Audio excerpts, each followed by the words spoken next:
Hello everyone, I am Nitin Sharma और इस video में बात करूंगा मैं जियोमॉर्फोलॉजी प्रोसेस के बारे में।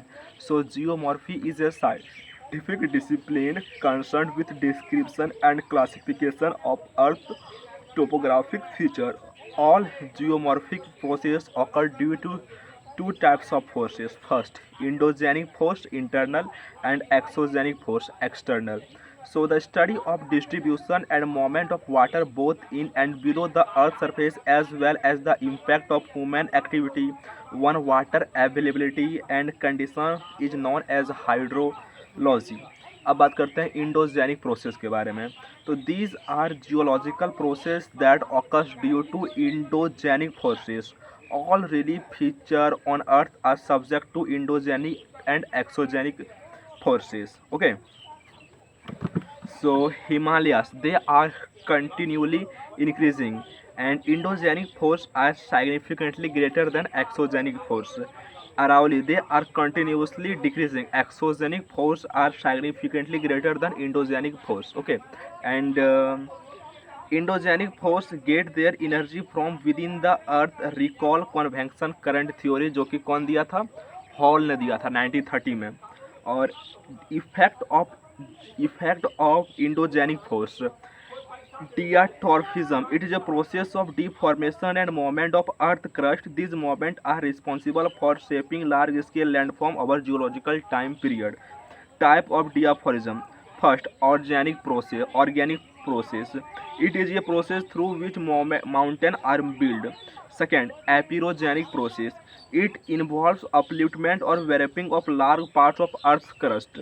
Third, earthquake, it involves shaking of earth. Fourth, plate tectonics, it explains how major landforms are created as a result of earth's subterranean movements. Okay, and volcano, they are commonly described as opening vent where lava or magma erupts. And exogenic process क्या होता है? These are geological processes that occur on Earth's surface due to external force, exogenic forces. Okay, denudation refers to long-term process that causes the wearing away of Earth's surface, leading to reduction in elevation and relief of landform and landscape. Okay, exogenic forces में हो गया आपका wind, water, glacier. Source of energy हो गया सन। अब बात करते हैं डिनुंडेशन प्रोसेस के बारे में। एक होता है एक पहला होगा आपका वेदरिंग। पहला क्या होगा? वेदरिंग। दूसरा होगा मास मोमेंट और तीसरा होगा इरोजन या ट्रांसपोर्टेशन। अगर वेदरिंग के बारे में बात करते हैं, ये होता है ब्रेकिंग ऑफ रॉक्स, जिसमें driving force, gravitational, molecular stresses, chemical action लगता है।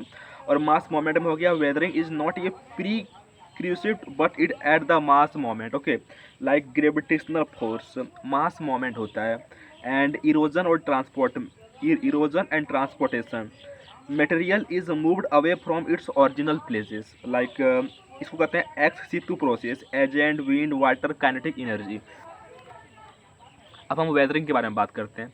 Weathering is the process of rock and minerals breaking down और dissolving on earth surface. Okay, that is weathering. And types of weathering: first is physical weathering. What is physical weathering?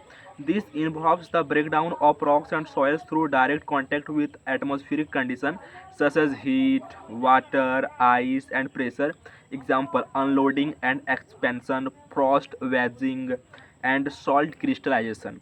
And अब बात करते हैं chemical weathering के बारे में। Chemical weathering में हो गया, yes, this involves the decomposition of rocks and soils through chemical reactions such as oxidation, reduction, carbonation, solution and hydration. Biological weathering, it is also known as organic weathering, is the breakdown of rock and soils through the activities of living organisms such as earthworms, rodents, etc. Weathering is an in situ process. Breakdown happens at the same time, मतलब एक जगह पर होता है। Effect of weathering, weathering का effect क्या होता है? Exfoliation, it is a process when large curved plates और slabs of rocks are stripped away from the outer surface of the mass. जैसे कि मान लो ओनियन है, ओनियन का अगर हम एक सरफेस निकाल देते हैं, किससे हो जाता है? इसी प्रकार से रॉक का सरफेस बाय सरफेस निकलना स्टार्ट हो जाता है। दूसरा होता है मास मोमेंट। दूसरा क्या होता है? मास moment. It is the downslope movement of soil, rock and other debris under the influence of gravity. Gravity is not ये prerequisite. Okay, types सबसे पहला हो गया rapid, landslide due to deforestation, avalanche, earth flow, mud flow lead to soil liquefaction भी होता है। Second होता है स्लो, स्लो मतलब क्या हो गया, creep, slow down, slow movement of particles, solidification, slow progressive movement of mass down, ये slope seen mainly in temperate region. Okay, and फिर होता है आपका इरोजन। इरोजन कैसा होता है, इरोजन हो गया it involves transportation of rocks debris through geomorphic agent like running water, ground water, glacier, wind and wave. ठीक है, तो ये था आपका टोटल जियोमॉर्फोलॉजिकल प्रोसेस। इसमें आपको मेन में क्या पढ़ना है, जियोमॉर्फी क्या होता है, इंडोजेनिक क्या होता है, एक्सोजेनिक क्या होता है, Himalaya, Aravalli, diastrophism and denudation, weathering, erosion, mass movement, exfoliation, ये सब के बारे में पढ़ना है ज़्यादातर।